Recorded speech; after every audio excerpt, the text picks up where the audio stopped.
यही क्या मना करने किए राष्ट्रपति लिखो प्रधानमंत्री को लिखो कि कोर्ट को जीव यही क्या मना करना समस्त अधिकार अच्छे समस्त करेंगे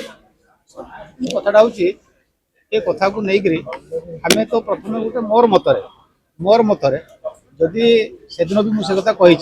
जेकोसी बिल जो गोटे पास हुए आमेंडमेंट हुए पार्लियामेंट रे बहुत तर्क वितर्क है हुए ये गोटे पर्याय ठीक अच्छे पार्लियामेंट जो से विषयटा पास होगी आसी गत थर भी मत प्रश्न होता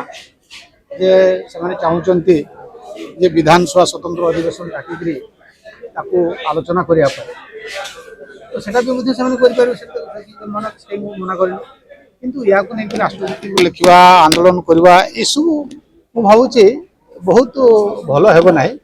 मोर मतरे अंडरस्टैंडिंग रे जदी सब कथा हो पार बहुत क्षति लाभ किसी ना ये संपत्ति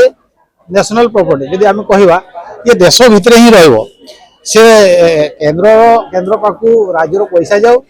बा केंद्र पैसा राज्य को आसू केंद्र पैसा कौन आमर योजना कौन आम राज्य को आसुनि